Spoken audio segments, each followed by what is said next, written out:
राम राम दोस्तों, स्वागत है आपका एक बार फिर से सिराज पोल्ट्री फार्म में। दोस्तों आज की वीडियो बहुत ही खास होने वाली है, खासकर उन भाइयों के लिए जो अपने पोल्ट्री फार्म के अंदर कूलिंग पैड लगवाना चाहते हैं और एडजस्ट फैन लगवाना चाहते हैं। लेकिन भाई उन लोगों को ये समझ में नहीं आ रहा है कि भाई कूलिंग पैड फार्म में किस साइड में लगाएं और एडजस्ट फैन किस प्रकार से लगाएं ताकि फार्म के अंदर हवा का जो फ्लो है वो लगातार बना रहे और सही तरीके से कूलिंग बनी रहे। क्योंकि दोस्तों कूलिंग पैड और एडजस्ट फैन लगा देने से फार्म ठंडा नहीं होगा। यदि आपके फार्म के अंदर कूलिंग पैड गलत दिशा में लगा हुआ है और एडजस्ट फैन गलत तरीके से लगे हुए हैं तो फार्म जो है वो अंदर से ठंडा बिल्कुल नहीं होगा और नई हवा का फ्लो जो है आपके फार्म के अंदर रहेगा। तो दोस्तों आज मैं अपने फार्म के अंदर से आपको सारा सिस्टम दिखाऊंगा कि किस तरह से मैंने अपने फार्म के अंदर कूलिंग पैड लगा रखा है, किस हिसाब से एडजस्ट फैन लगा रखे हैं। क्योंकि भाई बहुत से मेरे किसान भाई हैं वो पूछते हैं कि भाई कूलिंग पैड किस प्रकार से लगाएं और एडजस्ट फैन कैसे लगाएं, कितने लगाएं। इस हिसाब से बहुत सारे किसान भाइयों की कमेंट आई थी और बहुत सारे भाइयों के फ़ोन भी मेरे पास आए हैं। तो दोस्तों उन सभी भाइयों के लिए मैं ये वीडियो बनाना चाहता हूँ ताकि उनको समझ में आए कि कूलिंग पैड और एडजस्ट फैन जो है वो किस प्रकार से लगाए जाने चाहिए ताकि अपने फार्म का जो कूलिंग सिस्टम है वो अच्छे से काम करे।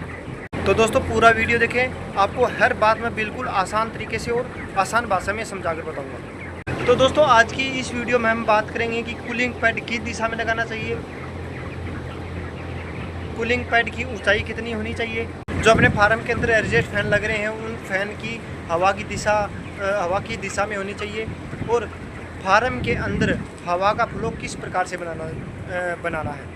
और भाई इसमें सबसे ज़रूरी बात यह है कि अपना कूलिंग पैड और एडजस्ट फैन जो है वो दोनों एक साथ किस प्रकार से काम करेंगे, ये भी इस वीडियो के अंदर अपन बात करेंगे।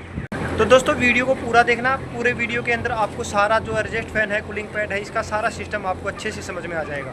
तो ये देखिए दोस्तों मैं अपने फार्म के अंदर आ गया हूँ। तो दोस्तों सबसे पहले तो आप इस पोल्ट्री फार्म की जो बनावट है वो समझिए किस प्रकार से क्या इसके अंदर किया गया है, किस प्रकार से कि फार्म के अंदर कितने फीट के अंदर कूलिंग पैड लगा हुआ है अपने और कितने एडजस्ट फैन लगे हुए हैं। तो दोस्तों ये है अपना कूलिंग पैड।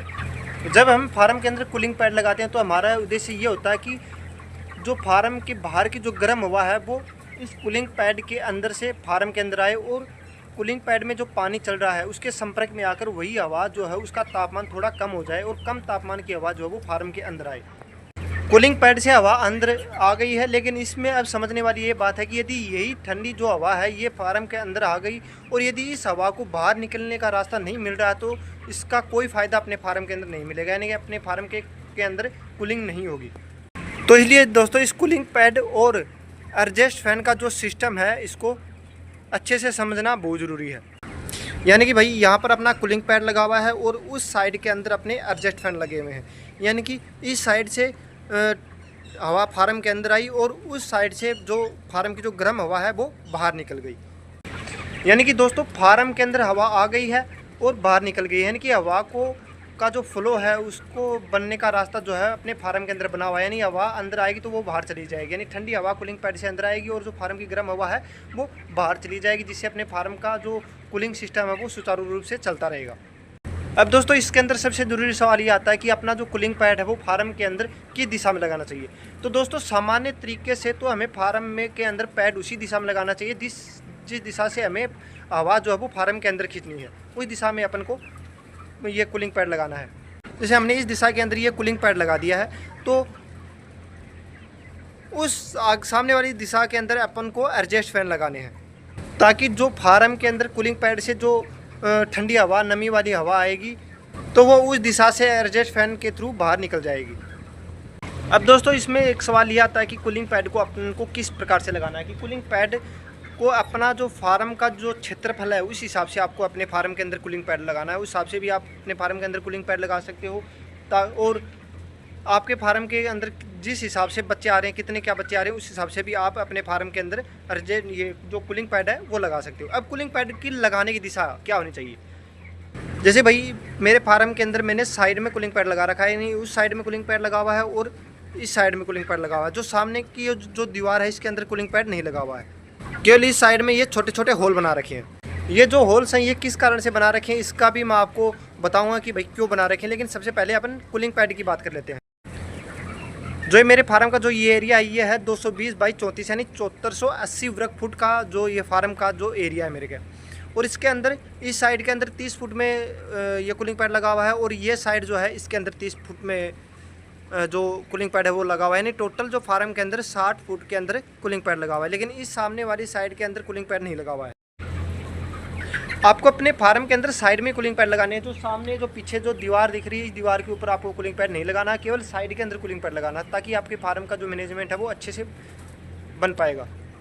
और भाई मेरे पीछे आप पीछे की दीवार में ये होल्स देख रहे हो, इनका कारण ये है कि जब बारिश के मौसम के अंदर आपके फार्म के अंदर नमी बहुत ज़्यादा रहेगी, जो बच्चों को हवा बहुत ज़्यादा चाहिए उस टाइम, क्योंकि बाहर भी उमस रहती है और फार्म के अंदर यदि नमी रहेगी तो वहाँ पर भी उमस रहेगी, जिसके कारण बच्चे जो वो हाफने लग जाते हैं।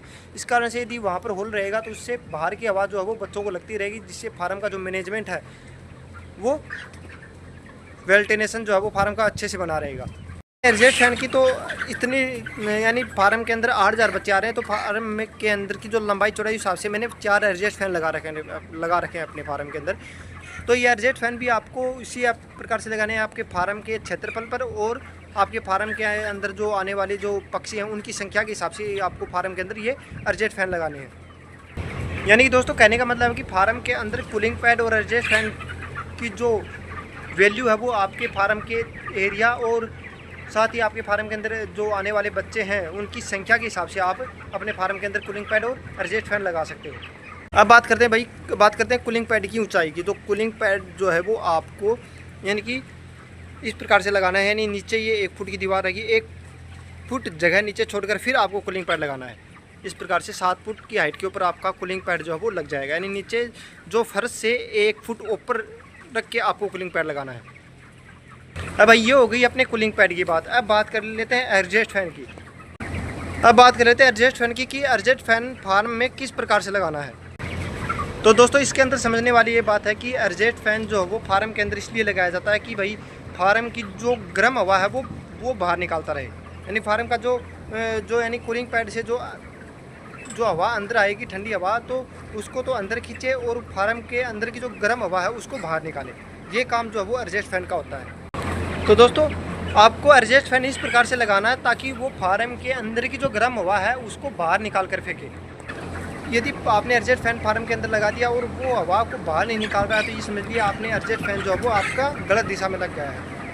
भाई आप सामने एग्जॉस्ट फैन चल रहे हैं और एग्जॉस्ट फैन की दिशा कि आपको कैसे महसूस हो कि भाई फार्म की जो हवा है वो बाहर निकल रही है। तो ये देखिए, वो मैं दिखाता हूँ। देखिए मिट्टी जो है ये फार्म की तरफ यानी बाहर की तरफ जा रही है, यानी कि जो एग्जॉस्ट फैन है वो अपनी तरफ इस मिट्टी को खींच रहे हैं, यानी कि अपना एग्जॉस्ट फैन जो है वो सही तरीके से काम कर रहा है। यदि दोस्तों आपका एग्जॉस्ट फैन हवा को अपनी यानी बाहर की तरफ नहीं खींच रहा है तो ये मान लीजिए आपका एग्जॉस्ट फैन जो है वो गलत तरीके से लगा हुआ है। यानी एग्जॉस्ट फैन को आपका जो ये फैन सिस्टम लगा हुआ है उसको आपको उल्टा लगाना है। दोस्तों जो आपके फार्म के अंदर आप फैन लगा रहे हो को आपको एग्जॉस्ट की तरह लगाना है, यानी कि अंदर का आपकी हवा को जो है वो बाहर निकाले। इस प्रकार से आपको उसको अपने फार्म के अंदर लगाना है। ये नहीं है कि भाई आपने फैन की तरह लगा दिया यानी कि वो बाहर की हवा अंदर धकेलेगा, उससे तो आपका फार्म का जो वेंटिलेशन है वो बिल्कुल ख़राब हो जाएगा और फार्म जो है वो अंदर से कूल नहीं हो रहेगा। तो इसलिए आपको एग्जॉस्ट फैन की तरह इसको लगाना है। और जब दोस्तों आपका कूलिंग पैड और फैन सिस्टम दोनों तैयार हो जाते हैं चलने के लिए, तो आप हवा को कैसे चेक करोगे? अलग अलग जगह के ऊपर खड़े होकर भी चेक कर सकते हो। जैसे कि मैंने आपको मिट्टी डालकर दिखाई कि भाई मिट्टी फार्म में पंखे जो है वो अपनी तरफ खींच रहे हैं, उस हिसाब से भी आप चेक कर सकते हो। और साथ ही आपको एक और मैं दिखाता हूँ। देखिए ये जो पर्दा यहाँ पर लगा हुआ है, देखिए पर्दा जो वो फ़ैन की ओर झुका हुआ है, यानी कि अपने जो एग्जॉस्ट फैन वो लगे हुए हैं और ये पर्दा जो वो फ़ैन की तरफ झुका हुआ है, यानी कि फ़ैन जो है इस पर्दे को अपनी तरफ खींच रहे हैं। यानी कि हवा का जो फ्लो है वो अपने कूलिंग पैड से हवा आ रही है और हवा जो है वो एग्जॉस्ट फैन के थ्रू बाहर निकल रही है, यानी फार्म का जो सिस्टम है वो सही तरीके से काम कर रहा है। तो दोस्तों इस तरह से आपको चेक करना है कि भाई अपने फार्म के अंदर हवा का सही फ्लो हो रहा है या फिर नहीं हो रहा है। और भाई ये एयर फ्लो अपने फार्म के अंदर गर्मियों के अंदर बहुत ही महत्वपूर्ण रहता है, क्योंकि यदि फार्म के अंदर हवा का फ्लो सही नहीं रहेगा तो फार्म का जो टेम्परेचर है वो बिल्कुल भी कंट्रोल नहीं रहेगा और जो पक्षी हैं वो भी तेज़ी से हाँफने लग जाएंगे, जिससे फार्म के अंदर मुरड़ियाँ इस तरह से होने लग जाएंगी और फार्म के अंदर बच्चे जो वो सही तरीके से वेट भी नहीं ले पाएंगे। और दोस्तों टेम्परेचर के साथ साथ यदि फार्म के अंदर ज़्यादा नमी बन गई है या फिर हवा जो है वो बाहर नहीं निकल रही है, जिसके कारण फार्म के अंदर गंद बन गई है, तो वो टेम्परेचर से भी ज़्यादा दिक्कत कर देते हैं। क्योंकि यदि फार्म के अंदर गैस बन गई है तो उससे पक्षियों के अंदर पानी की शिकायत होने लगती है। और साथ ही यदि फार्म के अंदर ज़्यादा नमी है तो बच्चों के अंदर कोक्सी की शिकायत होने लगती है, यानी फार्म जो है वो आपका गीला होने लगता है। तो इसलिए दोस्तों फार्म के अंदर सही हवा का और का सर्कुलेशन होना बहुत ज़रूरी है। तो दोस्तों अब बात आती है कि कूलिंग पैड के अंदर अपने को पानी किस प्रकार से चलाना है कि ताकि फार्म का के जो अंदर का जो वेंटिलेशन है वो सही तरीके से काम कर सके। तो इसलिए ये ज़रूरी नहीं है जो अपना कूलिंग पैड है वो हर टाइम गीला रहे। इसको इस तरह से गीला रखना है कि फार्म का जो टेम्परेचर है वो कंट्रोल होता रहे और फार्म के अंदर नमी और ठंड बनी रहे। इसको सही तरीके से चलाने के लिए तो दोस्तों आपको फ़ैन का और कूलिंग पैड का दोनों का कॉम्बिनेशन सही तरीके से बैठाना बहुत ज़रूरी होता है। तो कैसे आपको ये काम करना वो दिखाता हूँ। देखो मैं आपको कूलिंग पैड और फैन सिस्टम दोनों को गर्मियों के अंदर अलग तरीके से चलाना होता है और जो अपना बारिश का मौसम जो आता है मानसून का टाइम, उस टाइम पर आपको अलग तरीके से चलाना होता है। अब ये सामने एडजस्ट फैन चल रहे हैं और यहाँ पर आप देख सकते हो कि ये अपना टेम्परेचर सेट टॉप बॉक्स लगा हुआ है जहाँ पर अपना जो पूरे फार्म का जो फैन का और कूलिंग पैड का सिस्टम जो है वो यहाँ से ही कंट्रोल होता है। जैसा कि पहले भी मैंने आपको इसके बारे में बताया था कि भाई ये किस प्रकार से क्या काम करता है। तो अपने फार्म के अंदर ये सभी कंट्रोल सिस्टम लगे हुए हैं। तो यहाँ पर जो ये टेम्परेचर दिया हुआ है कि आपको किस प्रकार से क्या क्या चीज़ चलानी है। जैसे कि पहला ये पैनल हो गया अपने फ़ैन का, दूसरा भी फ़ैन का हो गया, तीसरा फ़ैन का हो गया, चौथा पैनल जो है वो अपना कूलिंग पैड का है और ये पाँचवा पैनल भी अपना फ़ैन का हो गया। तो इसके अंदर आपको जैसे अभी सब मानसून का टाइम चल रहा है, बारिश का मौसम चल रहा है, तो मेरे फार्म के अंदर मैंने टेम्परेचर कर रखा कि भाई अपने सारे जो फ़ैन हैं आप देख सकते हो 4 फ़ैन लगे हुए हैं, चारों फ़ैन चल रहे हैं, लेकिन अपना जो कूलिंग सिस्टम वाला पॉइंट जो है वो अभी बंद है। यानी फार्म के अंदर आपको नमी जो वो ज़्यादा नहीं चाहिए। यानी यदि आपका कूलिंग पैड इस टाइम में ज़्यादा चलेगा तो फार्म के अंदर ज़्यादा नमी रहेगी, यानी गीला हो जाएगा फार्म। यानी कि दोस्तों बारिश के मौसम में आपको अपना कूलिंग पैड है वो उसको लास्ट पॉइंट पर रखना है। यानी कि जितने आपके फार्म में मान लीजिए ज़्यादा फ़ैन है, यानी 5 फ़ैन लगे हुए हैं, तो आप चौथे फ़ैन के साथ कूलिंग पैड को कर सकते हो या फिर आप लास्ट में भी डाल सकते हो, कोई दिक्कत नहीं है उसकी। वही बात यदि अपन गर्मियों टाइम की करें तो गर्मी के मौसम में आपको क्या करना है कि एक पैनल अपना फ़ैन का चल गया, दूसरा पैनल जो है वो अपने मोटर का है हमेशा। तो जैसे जैसे अपने फ़ैन बढ़ते जाते हैं उस प्रकार से अपने मोटर का टेम्परेचर भी धीरे धीरे डाउन होता जाएगा। यानी कि जैसे पहले फ़ैन चल गया, फिर अपनी कूलिंग पैड वाली मोटर चल गई, उसके बाद में दूसरा फ़ैन चल गया, तो जो मोटर है वो अपने पहले फ़ैन के बाद में चलेगी और दूसरे यानी पहला फ़ैन चल गया उसके बाद में मोटर चलेगी। हमेशा यही सिस्टम जो आपका रहेगा लास्ट तक। लास्ट में जब आपका बच्चा बड़ा हो जाता है उस टाइम पर आपको अपने मोटर का जो टेम्परेचर वो एडजस्ट करना होता है। यानी कि पहले फ़ैन 2 चलेंगे उसके बाद में आपको मोटर को चला देना है। इस प्रकार से आपका फार्म का जो अंदर का जो मैनेजमेंट है वो भी अच्छी तरह से रहेगा और फार्म के अंदर नमी भी बनी रहेगी और साथ ही फार्म का जो टेम्परेचर है वो भी कंट्रोल होता रहेगा और आपका फार्म जो है वो अंदर से गीला भी नहीं होगा। तो गीले फार्म के कारण आपके फार्म के अंदर बहुत सारी बीमारियां आने का जो है खतरा बना रहेगा। अब दोस्तों देख सकते हो पूरे फार्म के अंदर सभी बच्चे जो देखो मेरे एकदम आराम से बैठे हैं, यानी कि कोई भी बच्चा आपको हाफता नहीं दिख रहा है। यानी कि फार्म का जो टेम्परेचर है वो बिल्कुल कंट्रोल से चल रहा है।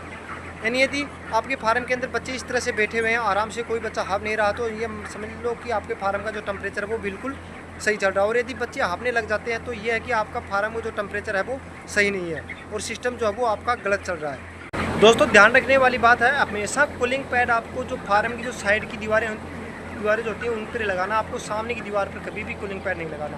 यदि आप सामने की दीवार पर कूलिंग पैड लगाते हो तो उससे आपके फार्म के अंदर बीमारियाँ आने का जो है खतरा ज़्यादा रहता है। कभी कई किसान भाई सोचते हैं कि अपने को कूलिंग पैड किस दिशा में लगाना, तो सही तरीका ये है कि साइड में आपको कूलिंग पैड लगाना है अपने फार्म में। उससे दोस्तों अपने फार्म का जो टेम्परेचर है वो भी कंट्रोल होता रहेगा, अपने फार्म का मैनेजमेंट भी सही रहेगा और सही तरीके से हवा का फ्लो बना रहेगा। तो दोस्तों उम्मीद है आज का वीडियो आपको पसंद आया होगा, तो वीडियो को लाइक करें और साथ ही दोस्तों पोल्ट्री फार्म से जुड़ी ऐसी जानकारी देखने के लिए मेरे चैनल को सब्सक्राइब करें और बेल आइकन को दबाना न भूलें। साथ ही दोस्तों ये वीडियो अपने पोल्ट्री फार्म चलाने वाले भाइयों के साथ शेयर करें ताकि उनको भी पता चल सके कि भाई कूलिंग पैड किस दिशा में लगाना है और एडजस्ट फैन किस प्रकार से लगाना है। तो दोस्तों मिलते हैं अगली वीडियो में, तब तक के लिए नमस्कार।